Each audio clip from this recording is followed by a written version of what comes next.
Hi, I'm Andy Elstein, the inventor of Butler.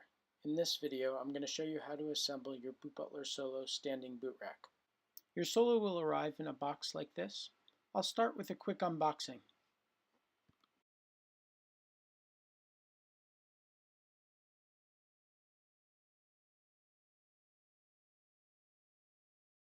While the camera was off, I removed the protective packaging from all the parts and I organized them.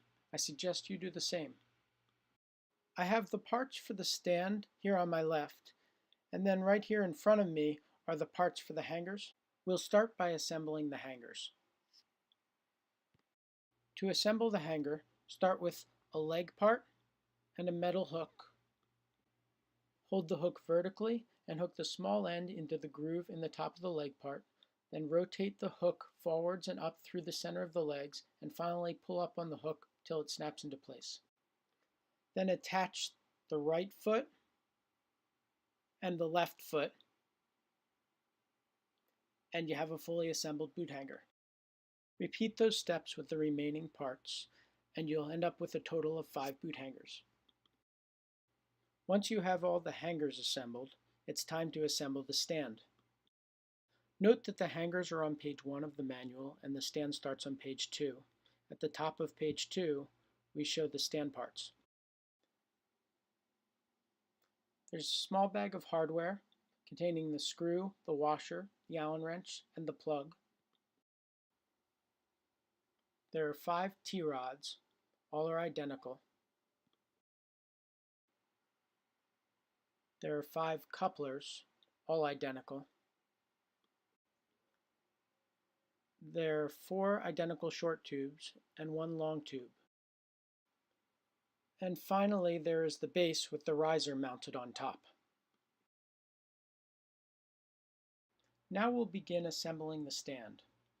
The first step is to assemble the 5 T-rods by hand tightening them together to form the T-rod assembly. They don't have to be real tight, and don't worry if they're not perfectly straight or even a bit bent. It won't matter once the unit is fully assembled. The next step is very important.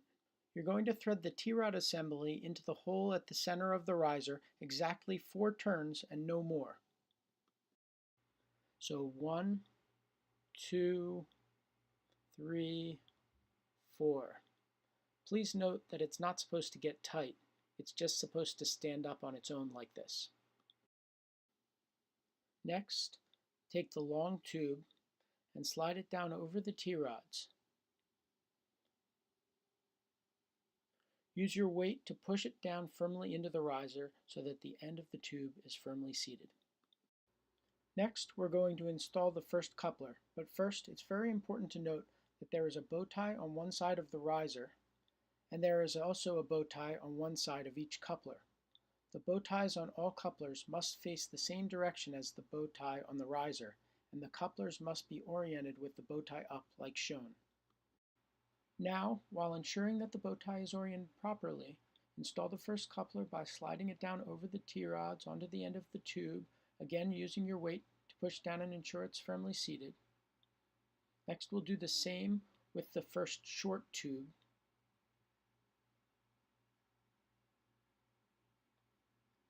And the second coupler, and continue repeating these steps until you've assembled all the remaining tubes and couplers. As you can see, all the tubes and couplers have now been assembled. The only parts left are the Allen wrench, the screw, the washer, and the plug. Next, slide the plug into the top of the coupler like this.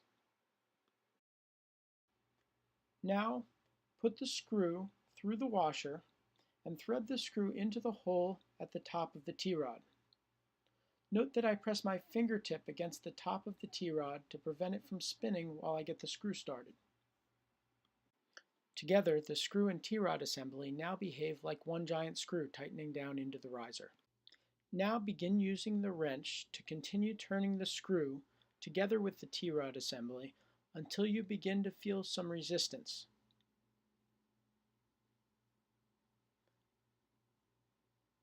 Then add about 2 full turns of the wrench. Please be careful not to over-tighten, as you could strip out the threads. You'll know it's tight enough when the post is standing rigid and has no movement when you rock the stand side to side, like shown. You can always tighten it a bit more later if necessary. To ensure that you get the most out of your boot butler, please also watch tips for using your boot butler solo.